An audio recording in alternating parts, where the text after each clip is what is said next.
하나라카다바 푸나라카다바 예나라카다바 마얌도 잉타바 말레로도 마얌도 아주기 칼라가 에메일리 오이나 하나게 땀심들 레토시 에나 하이보 오이나 마수 야이 시나이 가자리 제고 아도니 나타가디 만트리 보여 오이라바 시기 포악스 카노스 오이라바 오이바다 뭐 야우드라바 야우드바 마얌도기 란 소봄 레이니 된 미암기 머트수 무기 머트수 소보 이랑 아마 레이네버고 미 마사나 미 강룩기나 아코이나 디som 쿠키 에메일리 하이보 아네버고 에메일리 따라 레이 아두레이 하이보 아네고 쿠키 에메일리 따라 시기 마푸 로이레이 ko mapu sa amak tanate ba kuki ay produgi amak nate ba ko kanoda kenep na adugi kanodugi emile dugi mapu ni natra ZRA gina adugi mapu do mai mapu ni sile ba ko emile dugi mapu ni en le ba ko sma jong emile mam sigi mapu roi le ba ko an mapu gi la na ma so mo thor kane na ma soi thor pe ai khoi ma thinga moy aduna emile se adum ojersnu hada kidi naga do ohela snu na naga gi hana ani phang ba mu phang ba do manga taru phang ba gi film da buksu lak pe ai ko hada ke batang sida ai faina khali aduga kuki gidi gamen se yaung da badi nati yaung ngi yaung ba do yauraga mu masan tan la kan mu masan phuna kan mu masan hana kan na a hu je dum hana sidi mudi am hana ba ne ba hana ba se mui kai no ni mui culture ni ko bramar so dum hanai si so dum hanai nata si mui culture ni dum khange khoi no mui noi pa yap jante pa nyap jante na fain le aduna si le kanda akhoi na moina yawba yawdaba moi se thop thok da pose akhoi na yamna kana lumna loba yadi ko yadi wadi emulation do moina kai yawroi hatar ga di ngasagi manipur gi kanosi da akhoi moi gi part ama oiroi hatar ga di design tawrdabni si nium ni hongna bini se tawum thokum mathok mani citizen amagi adu tawdabani na moi si mawa kya loba yadaba mawa sappa yadaba pot amane na khoi di lawre simde adagi di ngasagi sum nainagi baduda akhoi gi manipur da anyway India ki kanoma concept am kaklay concept si kaino har kanda double engine haris ni ko samari BJP na pan matam dana state sing BJP ki loi ohen na khone khone ba ko kari no honore se kaino har gadi ngasagi Rajya Sabha ki MP phangi natra then athai development mayam da su natana party se punna samina bai nungai tana khoi mase lemina nungai tana adu ki wakhal da ne ko BJP so dum hone ngamdabi wani Congress so dum hone ko adu ngamdabi wani moina honabana ama ko mayam adu ga punbana ama akhoi sai punbana amane akhoi wakalon ti atai nateba mayam akhoi rom da leisti yamo ko manipur da lei base khoi center da kari kai government pai ge na mayam na hangari is maram di akhoi se thanda tharok pada hingbanga moi da bong lawe akhoi je hingbanga moi da ba ko akhoi je chara hen sig da bodong na lawe micham ju lawi politician ju lawi akhoi gi sang ba puari haigal ga yengo maitai se natagana manipur da lei mayam sing se akhoi se kanam taki mikha pon dana akhoi ji hingam blebak amani natra sabilon su khoi samjabani natra lengak lon su khoi no samjabani natra lesem lon de tori mayam ning je akhoi da khora rakpane ba ngasi de ka dawre akhoi india da pullu badagi akhoi je india ga sai central government ta pai de government tu ga akhoi samira da di sara hen ba si bagi thak ta ma khale ba ko masi kwai de gi laibak thi bani na ida hai da bangam de aduna akhoi je नीबगी habit से आदम ले नीबगी habit से यो लंबी की मतंग में पनम से बको लंबी सेम नी हाई सीमेंट कंक्रीट हाई अदगी रिंग रोड हाई नत्रा अखोई स्टेट की पैसा नते सेंटर की पैसा सु नते नत्रा लोन कायदगी सगी एशियन डेवलपमेंट बैंक नत्रा अदगी जापान की अदगी लोन लौदोय ने बको लोन तो सब लोन ओबे अदगी दि देन अदगी असांग मतम की लोन ओबे या मतम बे लोन दी लोन नि नोंग सिंगदबे यारो दब पोट अमने नत्रा लोन लोमन दना खोज ख्वांग कोइरबनी सेंदोय सिना सही अमगी बजट से मसी योखलाबने याम साथी के कैम साथीने लायरगे सि यंग बको कोइजे नत्रा लायर बले बाक अम ओइरे अदो उजकी सेमिबा लंबी सेमदोयनी मैम नुंगाइनब सेमदोयनी हॉस्टल सागे फंगे हॉस्टल साबेसु लोन नत्रा अदग देन कम्युनिटी मैम की युम साबेसु लोन नत्रा अदो मसी सु तंगाई दी फदे कोइ खंगी याय तंगाई फदब लई अदुगिसु अदो ख्वाइदगी मरुदी अखोई साना साबु इरोमदम लेप्चब ngमननबगिदमक्ता अखोइना मिंगोद मिपाल तांगिबा नीरिबा मयाम जंगजे मसी कोंगनबा अखोई सेमिलोन अखोई इकोनॉमी से कमाय तोंग सगुक कतगे से अखोई लीडरशिप न खंद्रे लीडरशिप न खंद्रेबको खंगगासु चाप चाप थबक तु तौद्रेबा थबक से तौगेन तौरगदी चाप चाना तौगे हरगदी गमेन म तौतागदी मदुंग मम थोएबको मसी पुआरिना साखीनी नत्रा सिंगापुर की साखीनी नत्रा ओइरि सिंगि नत्रा अखोई ngasi हानरि पर्सनली मैम सिंगापुर ना वाइ थोग्रामनी अद मुइदि उपाय दितरना लेबाक तो मिनाय ओइना योलिनी ने Leipak se Singapore hai ban leipak se muina salai bang amak na ngak pang amroi adagi den muina salai bang amroi na ka imthang na ba leibak ro yoli ni Malaysia ri yo tho ini ko koi nui de leirage me koi nui ga pullaga leimina si koi thamda le di hingaroi na leibak ro tinjarge na tilluri ne ba adu kana kai thangda asmasi muina tilodi yararoi na kitang mami mu ur padagi muji tonga thoraga afaba lusing ba ma thorok padagi kedore moi ngasi koi lepa ihine Singapore lepa ihine ba koi jo afaba lusing ba ma mathau tai afaba lusing ba gi makada ai Delhi dagi ni bang ni daba ko magi PM to ko pirkani natra ado akoi henjanna akoi migi choron therapy de sam sang mita kadi ai bu kana hospital no ai kana hospital no aduna center ka khana bangamba khana bai se keno aita hanar ge sunar ge habit ko kabu chu mungna bangamba ado mo lu singba mathau tai ba ko madu gi do kabu mungna bangamba se akoi sinu singba singsida ai hojikti yaw da braina khalle ba ko madu yaram taraba gamen semen ngam gadab di yenge am ta yenge ba yeng se ba ko BJP manung go oishno ba ko BJP manung oishno Congress manung go oishno am mungna bangam am tang sange ba ko aduna takpadi ai khoi se yam chati na nemi Manipur ki thaksi yam nemi ai national level da politics to go da mi se yaw di thorti ko natra swaida se mi sa post lum da gi saru podi kai doge Assam dong na ada lum su saludana ha lau su saludana mantri lau so cabinet minister da phangudana laudana adugumbada sangnaba honadeba ko simisan munaraga swaida lei natra aduna singbai phemse phate aduna ekhoi sakhotpa leibak ama ohenje hai taragadi afabal singba mathau tai then adagidi cookie singna swaida nghalega ama ngang aduga then central government na moisi akoi matang sana phajana war watem tawgada bu tawda ana thadokpa hui thadokpa dong sum thadokpa se masi je phatte na ai hai thamse adum topic chasum leire khoi Anouba Leingak ki Manglan Prajasing na Manglan abadi mangaga lei Anouba Leingak se karam kan semakadoi no habese but Keidoungeino habese khoina predict taw ngam da ba habitari situation amada lei bai tar oza kamai thamini akoi gi Manipur da president rule thambasi ngasi ga tharaga thamariga numit kunga tare ni sure almost koi tha manga sujale na haira su yai ko zai host na haibi do ayam sumen kali another tha makta ngai re adu karmatam da loi hairdi August ki tang tarago humdo sida handaki tha taruk haidare PR thamiba ahan round hayara jani da ahan round ki PR si tha am tang ngasal e na khoi lobi yai adu di ani suba PR ama haitare tha taruk ki ma aya ba lo dia de parliament gi masi constitution da yawra pot amani na masi constitution gi article 356 ki clause 3 da yaw le rabani parliament gi aya ba logani parliament se kaino akhoi gi lower house amasung upper house animakta haibadi lok sabha amasung rajya sabha gi mifam animagna aya ba pigadabani haiba pot ama dai sini dai se aduna tha taruk se loira matungda another tha taruk ama extend tauge hai taragadi sisu sapmane parliament ki ayaba logani parliament ki kamai tawre uji adum mayam ning phungang nei then adagidi pau se mayam ama da su adum hamna khre khoi July gi tang kunma thoi dagi na August ki tang taraga ni thoi phawba sibo phama ba yai na hai ko hari si phama ba yai hai bi wani ado masigi si moi union cabinet na warep ama laura kanda lakadaba pot amani ko sadna hoje phogi di tentative oba matam amani na khoina adum haira seba ko ado hoje khoi election amaso Bihar gi election ju taraga deiri mayang khambirang wani Bihar gi election si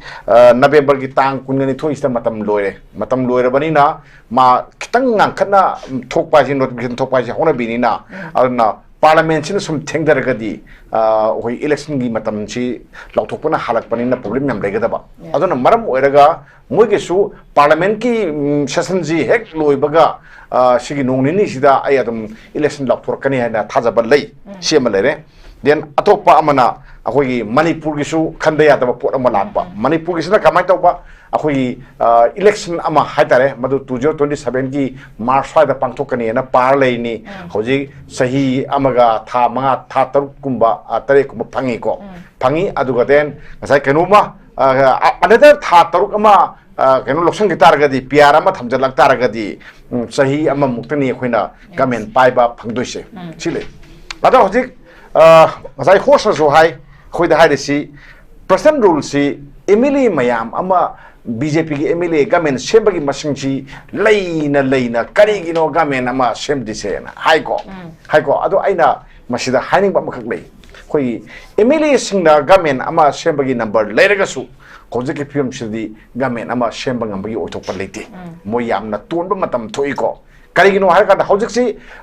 koi president's rule lei natra lei karigi president's rule thamino hasi amit sana ngale ama haiba adagi den atopa madana haiba parliament na ama haiba aduna tuan ba magi wani thamaiba nungi isel dudi manipur da laiba law and order sina machina BJP gi Leingak se double engine je masigi si jet bange haina kallaga ai torpani haibadi bhaida haini high court gi order amana adu gi adar amana rally du da topodagi ne da topodagi bhaida haine bako aduni silai adun hojik de ade mu kari mu haramye maraga mana mu ngasagi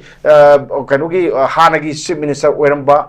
khoi nongthomam birena retired mana resign to khram matungda Anouba leader ama claim torokre aduna ni gai ne to haijen ba mapa da de pakchim sum boining ba khoi swai da yeng badadi hobodu le oidabane se dum khangi ko silai aduna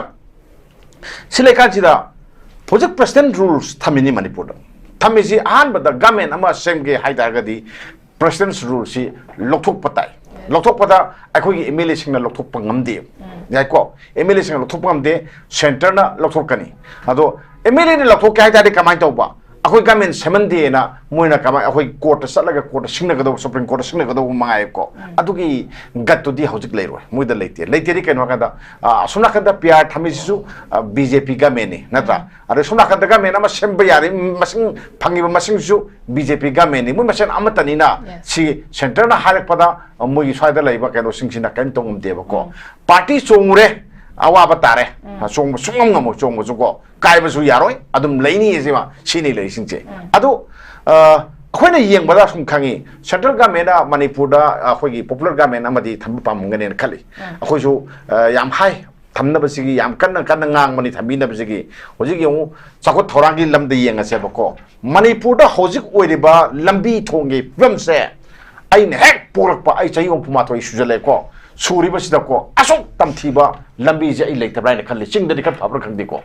akoi tapak tadi yadre ai tapak ta yadra singda su phar bong dida masi amda yadra ni ko lambi je amda thengna di asuk chathi ba ko asing base khara semaning bani ado semba su yam lui kaino har kanda mamangi government ama le popular government tuna akoi kaino tawne na hai cement concrete ki road oine na torme cement concrete road to kai chakran makhang de natra haujing na nong chu lere nong chu kana kamai tawna koilas tharuni natra singba mayam ama ai ahoma mayam se abdi hai lera thang lera hai leta torga akoi lambi di sapra yatre mi shir ka dai pakhale ko si phem dal lei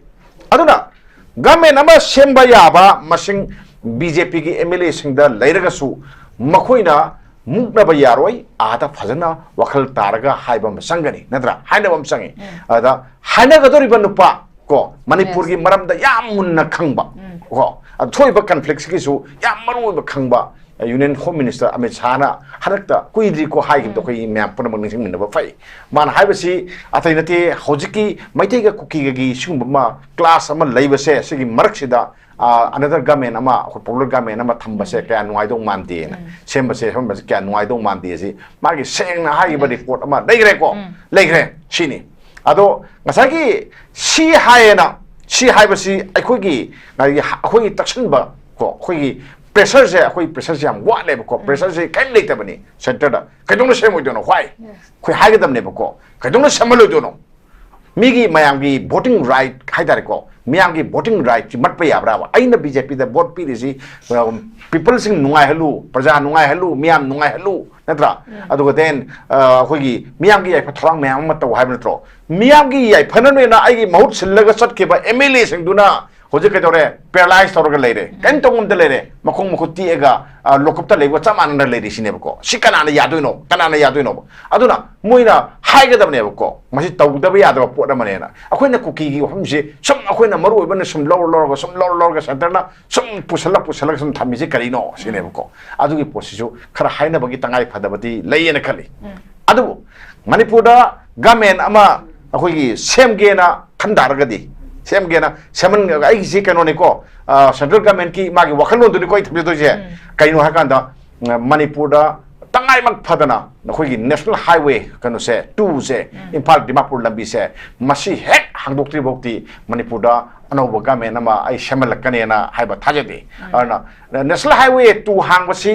ꯃꯥꯅ ꯇꯧꯒꯦ ꯍꯥꯏꯔꯒꯗꯤ ꯌꯥꯝ ꯇꯧ ꯉꯝꯃꯤ ꯍꯥꯡꯒꯦ ꯍꯥꯏꯔꯒꯗꯤ ꯌꯥꯝ ꯐꯖꯅ ꯉꯝꯃꯤ ꯀꯣ ꯑꯗꯨ ꯃꯨꯛꯅꯕ ꯄꯥꯝꯗꯕꯒꯤ ꯃꯃꯤ ꯑꯃꯁꯨ ꯁꯨꯝ ꯇꯥꯕ ꯑꯗꯣ ꯃꯨꯛꯅꯕ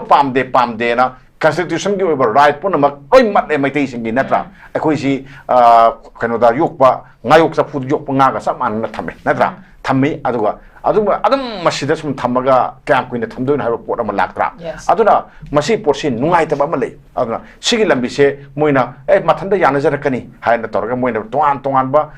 ꯀꯩꯅꯣ ꯃꯌꯥꯝꯗꯒꯤ ꯃꯁꯥ ꯃꯌꯥꯝꯗꯒꯤꯗꯤ ꯃꯣꯏꯁꯨ ꯍꯣꯠꯅꯔꯤ ꯑꯩꯈꯣꯏ ꯈꯪꯉꯤ ꯍꯣꯠꯅꯔꯝꯒꯅꯤꯅ ꯈꯪꯉꯤ ꯑꯗꯣ ꯍꯣꯠꯅꯔꯒꯁꯨ ꯑꯩꯈꯣꯏꯅ ꯄꯥꯟꯕ ꯑꯊꯨꯕ ꯃꯇꯝꯗ ꯐꯪꯕ ꯍꯥꯏꯕꯗꯨꯗꯤ ꯑꯣꯏꯗꯦꯕꯀꯣ ꯑꯗꯨꯅ ꯍꯟꯗꯛꯀꯤ ꯄ꯭ꯔꯁꯟꯒꯤ ꯔꯨꯜꯁꯦ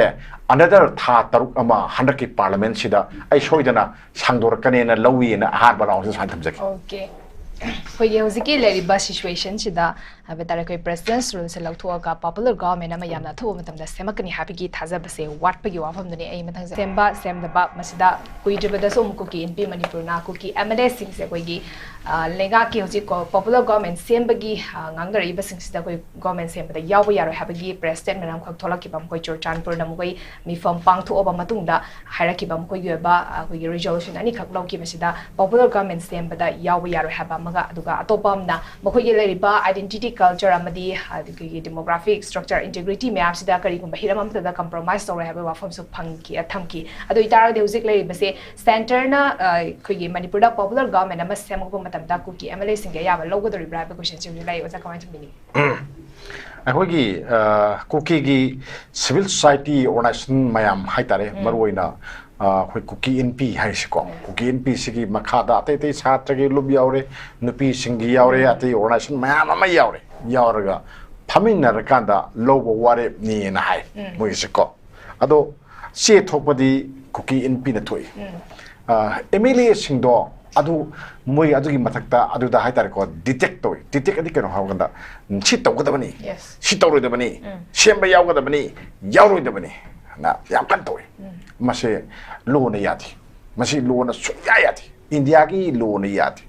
아나 로는 야다보이 타박세 까나나 떠오르기에세 아코이 맛이만 내가 범창이고 로는 야다바 타박세 까나나 영질리게 까나나 떠오르게 FIR 로브라 로더브라 시네버고 시니 에밀레싱도디 깽강 아무로 휴직 받음다고 또 민나좀 레거든니 모이디 모야나 컴비르가이 모이디게 해나 돈바세 모슈 레이티에세 우지 강함만이 얘들아 모이시 가마이 보드카르코노 하버드기 하오래 얘들아 모이 보드카르파지 가이노 미 마콩 콜카 모이 미 마콩 콜로바니 마콩 콜바다 미사 미야기 마콩 콜로디 파가다바 아두디 나타바 노이 파요 미야기 마콩 콜라 카르파니나 모이는 레포 와리투드 마 야다 야다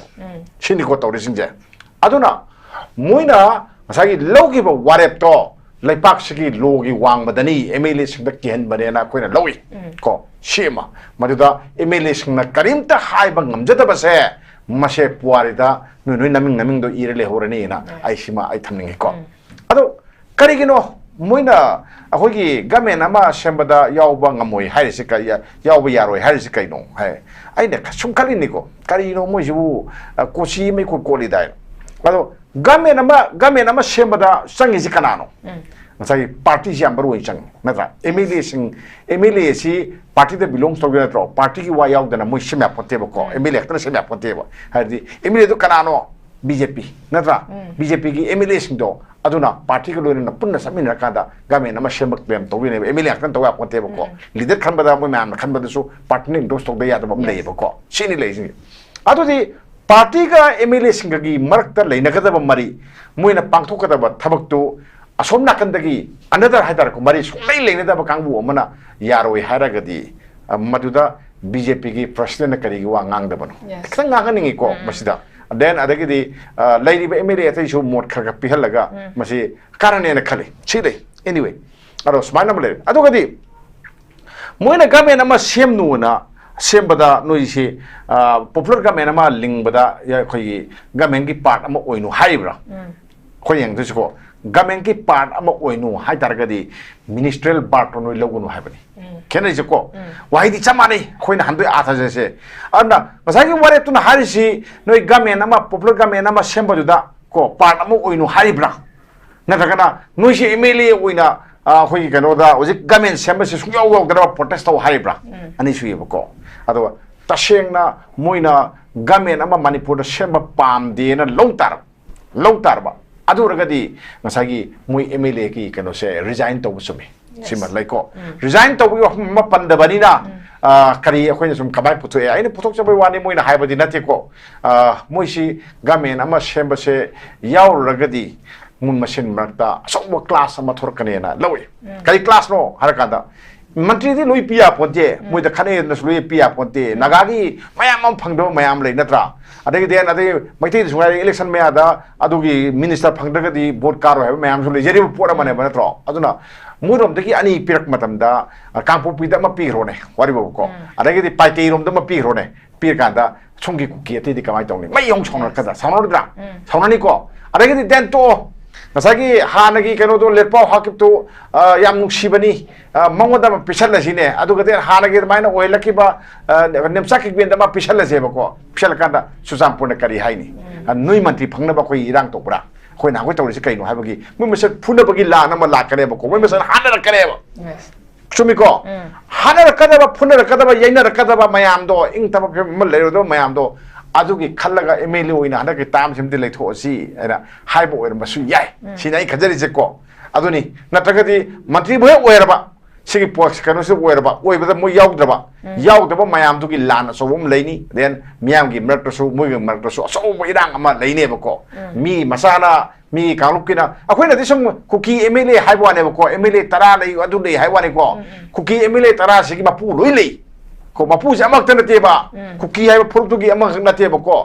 kanoda kenet na adugi kanodugi emile dugi mapuni natra ZRA gina adugi mapudo mai mapuni sileyeba ko emile dugi mapuni en leyeba ko smaja emile me amsigi mapu roi leyeba ko an mapu gi lana ma so mo thor kane na masoi thor pu yai khoi ma thingamoy aduna emile se adum ojersnu hanakidi naga do ohelesnu na naga gi hana ani phangba omu phangba do manga taru phangbagi film da muksu lakpa yai ko hanaki batang sida ai faina khali aduga kuki gidi gamen se yaung da badi nati yaungi yaung badu yauraga mu masan tan rakani mu masan phuna rakani mu masan hana rakani na ahu je dum hana rishidi mudi dum hana bane ba hana ba se mui kai no ni mui culture ni ko bramar so dum hanai shi dum hanai nata si mui culture ni dum khange khoi na mui noi pa yap jante pa nyap jante na fain le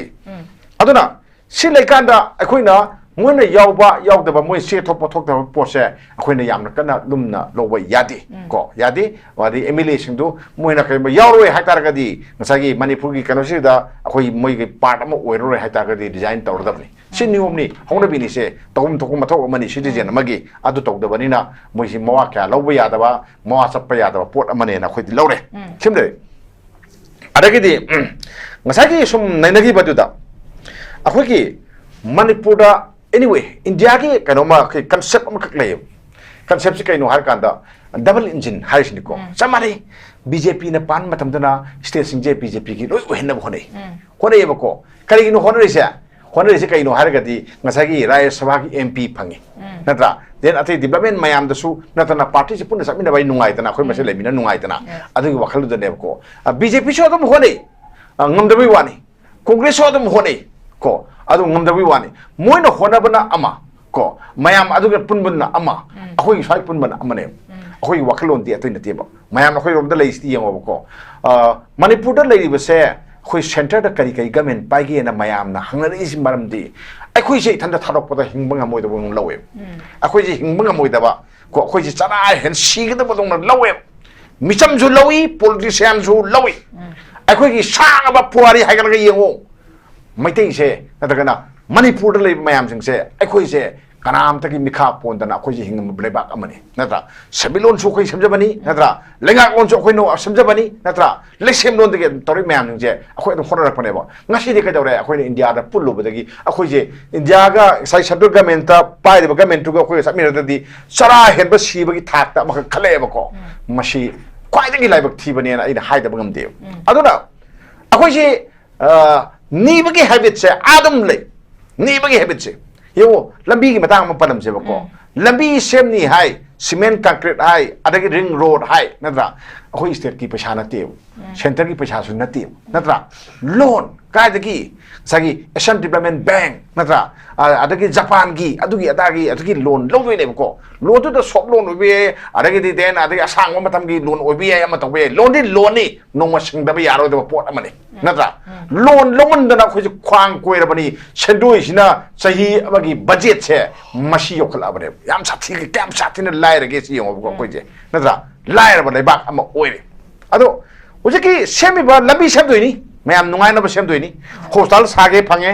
hospital ꯁꯥꯕꯩꯁꯨ ꯂꯣꯟ ꯅꯠꯇ꯭ꯔꯥ ꯑꯗꯒꯤ then community ꯃꯌꯥꯝꯒꯤ ꯌꯨꯝ ꯁꯥꯕꯒꯤ ꯑꯣꯏꯔꯁꯨ ꯂꯣꯟ ꯅꯠꯇ꯭ꯔꯥ ꯑꯗꯣ ꯃꯁꯤꯁꯨ ꯇꯉꯥꯏꯗꯤ ꯐꯗꯦ ꯑꯩꯈꯣꯏ ꯈꯪꯉꯤ ꯌꯥꯏ ꯇꯉꯥꯏ ꯐꯗꯕ ꯂꯩ ꯑꯗꯨꯒꯤꯁꯨ ꯑꯗꯣ ꯈ꯭ꯋꯥꯏꯗꯒꯤ ꯃꯔꯨꯗꯤ ꯑꯩꯈꯣꯏ ꯏꯁꯥꯅ ꯏꯁꯥꯕꯨ ꯏꯔꯣꯝꯗꯣꯝ ꯂꯦꯞꯆꯕ ꯉꯝꯅꯅꯕꯒꯤꯗꯃꯛꯇ ꯑꯩꯈꯣꯏꯅ ꯃꯤꯉꯣꯟꯗ ꯃꯤꯄꯥꯜ ꯇꯥꯡꯉꯤꯕ ꯅꯤꯔꯤꯕ ꯃꯌꯥꯝꯁꯤꯡꯁꯦ ꯃꯁꯤ ꯀꯣꯛꯅꯅꯕ ꯑꯩꯈꯣꯏꯒꯤ ꯁꯦꯟꯃꯤꯠꯂꯣꯟ ꯑꯩꯈꯣꯏꯒꯤ ꯏꯀꯣꯅꯣꯃꯤꯁꯦ ꯀꯃꯥꯏꯅ ꯇꯧꯅ ꯁꯦꯝꯒꯠꯀꯗꯒꯦꯁꯦ ꯑꯩꯈꯣꯏꯒꯤ ꯂꯤꯗꯔꯁꯤꯡꯅ ꯈꯟꯗ꯭ꯔꯦ ꯂꯤꯗꯔꯁꯤꯡꯅ ꯈꯪꯗ꯭ꯔꯦꯕꯀꯣ ꯈꯪꯉꯒꯁꯨ ꯆꯞ ꯆꯥꯕ ꯊꯕꯛꯇꯨ ꯇꯧꯗ꯭ꯔꯦꯕ ꯊꯕꯛꯁꯦ ꯇꯧꯒꯦꯅ ꯇꯧꯔꯒꯗꯤ ꯆꯞ ꯆꯥꯅ ꯇꯧꯒꯦ ꯍꯥꯏꯔꯒꯗꯤ ꯒꯃꯦꯟ ꯑꯃ ꯇꯧ ꯇꯥꯔꯒꯗꯤ ꯃꯗꯨ ꯉꯝꯐꯝ ꯊꯣꯛꯑꯦꯕꯀꯣ ꯃꯁꯤ ꯄꯨꯋꯥꯔꯤꯅ ꯁꯥꯈꯤꯅꯤ ꯅꯠꯇ꯭ꯔꯥ ꯁꯤꯡꯒꯥꯄꯨꯔꯒꯤ ꯁꯥꯈꯤꯅꯤ ꯅꯠꯇ꯭ꯔꯥ ꯑꯣꯏꯔꯤꯁꯤꯡꯗꯤ ꯅꯠꯇ꯭ꯔꯥ ꯑꯩꯈꯣꯏ ꯉꯁꯤ ꯍꯥꯟꯅꯔꯤꯕ ꯁꯣꯅꯔꯤ ꯃꯌꯥꯝꯁꯤ ꯁꯤꯡꯒꯥꯄꯨꯔꯗ ꯅꯍꯥꯟꯋꯥꯏ ꯊꯣꯛꯈ꯭ꯔꯕꯅꯤ ꯑꯗ ꯃꯣꯏꯗꯤ ꯎꯄꯥꯏ ꯂꯩꯇꯗꯅ ꯂꯩꯕꯥꯛꯇꯨ ꯃꯤꯅꯥꯏ ꯑꯣꯏꯅ ꯌꯣꯜꯂꯤꯅꯤꯅꯦ ꯂꯩꯄꯥꯛꯁꯦ ꯁꯤꯡꯒꯥꯄꯨꯔ ꯍꯥꯏꯔꯤꯕ ꯂꯩꯄꯥꯛꯁꯦ ꯃꯣꯏꯅ ꯆꯂꯥꯏꯕ ꯉꯝꯃꯛꯇꯅ ꯉꯥꯛꯄ ꯉꯝꯃꯔꯣꯏ ꯑꯗꯒꯤ ꯗꯦꯟ ꯃꯣꯏꯅ ꯆꯂꯥꯏꯕ ꯉꯝꯃꯔꯣꯏꯅ ꯌꯨꯝꯊꯪꯅꯕ ꯂꯩꯕꯥꯛꯇꯨꯗ ꯌꯣꯜꯂꯤꯅꯤ ꯃꯥꯂꯦꯁꯤꯌꯥꯗ ꯌꯣꯟꯊꯣꯛꯏꯅꯤꯀꯣ ꯑꯩꯈꯣꯏ ꯅꯣꯏꯗ ꯂꯩꯔꯒꯦ ꯑꯩꯈꯣꯏ ꯅꯣꯏꯒ ꯄꯨꯜꯂꯒ ꯂꯩꯃꯤꯟꯅꯔꯁꯤ ꯑꯩꯈꯣꯏ ꯏꯊꯟꯗ ꯂꯩꯔꯗꯤ ꯍꯤꯡꯉꯔꯣꯏꯅ ꯂꯩꯕꯥꯛꯇꯨ ꯇꯤꯟꯖꯔꯒꯦꯅ ꯇꯤꯜꯂꯨꯔꯤꯅꯦꯕ ꯑꯗꯨ ꯀꯥꯏꯅ ꯊꯪꯗ ꯑꯁ ꯃꯁꯤ ꯃꯣꯏꯅ ꯇꯤꯜꯂꯗꯤ ꯌꯥꯔꯔꯣꯏꯅ ꯈꯤꯇꯪ ꯃꯃꯤ ꯑꯃ ꯎꯔꯛꯄꯗꯒꯤ ꯃꯣꯏꯁꯤ ꯇꯣꯉꯥꯟꯅ ꯊꯣꯔꯒ ꯑꯐꯕ ꯂꯨꯆꯤꯡꯕ ꯑꯃ ꯊꯣꯔꯛꯄꯗꯒꯤ ꯀꯩꯗꯧꯔꯦ ꯃꯣꯏ ꯉꯁꯤ ꯑꯩꯈꯣꯏ ꯂꯦꯞꯄꯛꯏꯁꯤꯅꯦꯕ ꯁꯤꯡꯒꯥꯄꯨꯔ ꯂꯦꯞꯄꯛꯏꯁꯤꯅꯦꯕ ꯑꯩꯈꯣꯏꯒꯤꯁꯨ ꯑꯐꯕ ꯂꯨꯆꯤꯡꯕ ꯑꯃ ꯃꯊꯧ ꯇꯥꯏ ꯑꯐꯕ ꯂꯨꯆꯤꯡꯕꯗꯨꯒꯤ ꯃꯈꯥꯗ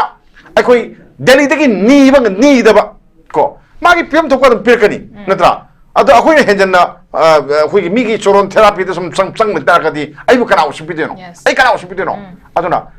ꯁꯦꯟꯇꯔꯒ ꯈꯟꯅꯕ ꯉꯝꯕ ꯈꯟꯅꯕ ꯍꯥꯏꯁꯦ ꯀꯩꯅꯣ ꯍꯦꯛꯇ ꯍꯥꯠꯅꯔꯒꯦ ꯁꯨꯅꯔꯒꯦ ꯍꯥꯏꯕꯁꯦꯀꯣ ꯀꯥꯕꯨꯛꯁꯨ ꯃꯨꯛꯅꯕ ꯉꯝꯕ ꯑꯗꯨꯒꯨꯝꯕ ꯂꯨꯆꯤꯡꯕ ꯃꯊꯧ ꯇꯥꯏꯌꯦꯕꯀோ ꯃꯗꯨꯒꯤꯗꯣ ꯀꯥꯕꯨꯛ ꯃꯨꯛꯅꯕ ꯉꯝꯕꯁꯦ ꯑꯩꯈꯣꯏꯒꯤ ꯂꯨꯆꯤꯡꯕꯁꯤꯡꯁꯤꯗ ꯑꯩ ꯍꯧꯖꯤꯛꯇꯤ ꯌꯥꯎꯗꯕ꯭ꯔꯥ ꯍꯥꯏꯅ ꯈꯜꯂꯦꯕꯀꯣ ꯃꯗꯨ ꯌꯥꯎꯔꯝ ꯇꯥꯔꯕ ꯒꯃꯦꯟ ꯁꯦꯝꯍꯟꯕ ꯉꯝꯒꯗ꯭ꯔꯥ ꯑꯝꯇ ꯌꯦꯡꯒꯦꯕ ꯌꯦꯡꯁꯦꯕꯀꯣ ꯕꯤꯖꯦꯄꯤ ꯃꯅꯨꯡꯒꯤ ꯑꯣꯏꯁꯅꯣꯕꯀꯣ ꯕꯤꯖꯦꯄꯤ ꯃꯅꯨꯡ ꯑꯣꯏꯁꯅꯨ ꯀꯣꯡꯒ꯭ꯔꯦꯁ ꯃꯅꯨꯡꯒꯤ ꯑꯣꯏꯁꯅꯨ ꯑꯝꯇꯪ ꯃꯨꯛꯅꯕ ꯉꯝꯕ ꯑꯝꯇꯪ ꯆꯪꯉꯦꯕꯀꯣ ꯑꯗꯨꯅ ꯇꯥꯛꯄꯗꯤ ꯑꯩꯈꯣꯏꯁꯦ ꯌꯥꯝ ꯁꯥꯊꯤꯅ ꯅꯦꯝꯃꯤ ꯃꯅꯤꯄꯨꯔꯒꯤ ꯊꯥꯛꯁꯤ ꯌꯥꯝ ꯅꯦꯝꯃꯤ ꯍꯥꯏꯕꯗꯤ ꯅꯦꯁꯅꯦꯜ ꯂꯦꯚꯦꯜꯗ ꯄꯣꯂꯤꯇꯤꯛꯁ ꯇꯧꯒꯗꯕ ꯃꯤꯁꯦ ꯌꯥꯎꯗꯦ ꯊꯣꯛꯂꯛꯇꯦ ꯀꯣ ꯅꯠꯇ꯭ꯔꯥ ꯁ꯭ꯋꯥꯏꯗ ꯆꯤꯞ ꯃꯤꯅꯤꯁꯇꯔꯒꯤ ꯄꯣꯁ ꯂꯨꯝꯗꯒꯤ ꯁꯔꯨꯛꯄꯨꯗꯤ ꯀꯩꯗꯧꯒꯦ ꯑꯁꯥꯝꯗꯧꯅ ꯑꯥꯗ ꯂꯨꯝꯃꯨꯁꯨ ꯆꯠꯂꯨꯗꯅ ꯂꯥꯛꯎꯁꯨ ꯆꯠꯂꯨꯗꯅ ꯃꯟꯇ꯭ꯔꯤ ꯂꯥꯛꯎꯁꯨ ꯀꯦꯕꯤꯅꯦꯠ ꯃꯤꯅꯤꯁꯇꯔ ꯑꯝꯇ ꯐꯪꯉꯨꯗꯅ ꯂꯥꯛꯎꯗꯅ ꯑꯗꯨꯒꯨꯝꯕꯗ ꯆꯪꯅꯅꯕ ꯍꯣꯠꯅꯗꯦꯕꯀꯣ ꯆꯤꯞ ꯃꯤꯅꯤꯁꯇꯔ ꯃꯨꯟꯅꯔꯒ ꯁ꯭ꯋꯥꯏꯗ ꯂꯩ ꯅꯠꯇ꯭ꯔꯥ ꯑꯗꯨꯅ ꯁꯤꯒꯨꯝꯕ ꯐꯤꯕꯝꯁꯦ ꯐꯠꯇꯦ ꯑꯗꯨꯅ ꯑꯩꯈꯣꯏ ꯆꯥꯎꯈꯠꯄ ꯂꯩꯕꯥꯛ ꯑꯃ ꯑꯣꯏꯍꯟꯁꯦ ꯍꯥꯏꯇꯥꯔꯒꯗꯤ ꯑꯐꯕ ꯂꯨꯆꯤꯡꯕ ꯑꯃ ꯃꯊꯧ ꯇꯥꯏ ꯗꯦꯟ ꯑꯗꯒꯤꯗꯤ ꯀꯨꯀꯤꯁꯤꯡꯅ ꯁ꯭ꯋꯥꯏꯗ ꯉꯥꯏꯍꯥꯛ ꯂꯩꯔꯒ ꯑꯃ ꯉꯥꯏꯍꯥꯛ ꯂꯩꯔꯒ ꯑꯃ ꯑꯗꯨꯒ ꯗꯦꯟ ꯁꯦꯟꯇ꯭ꯔꯦꯜ ꯒꯃꯦꯟꯅ ꯃꯣꯏꯁꯤ ꯑꯩꯈꯣꯏꯒꯤ ꯃꯇꯥꯡ ꯆꯥꯅ ꯐꯖꯅ ꯋꯥꯔꯛ ꯋꯥꯇꯦꯝ ꯇꯧꯒꯗꯕꯁꯨ ꯇꯧꯗ ꯑꯗꯨꯅ ꯊꯥꯗꯣꯛꯄ ꯍꯨꯏ ꯊꯥꯗꯣꯛꯄꯗꯧꯅ ꯁꯨꯝ ꯊꯥꯗꯣꯛꯄꯁꯦ ꯃꯁꯤꯁꯨ ꯐꯠꯇꯦꯅ ꯑꯩ ꯁꯨꯃꯥꯏꯅ ꯊꯝꯖꯒꯦ ꯑꯣꯀꯦ ꯐꯖꯅ ꯑꯗꯣ ꯑꯩ ꯇꯧꯈ꯭ꯔꯦ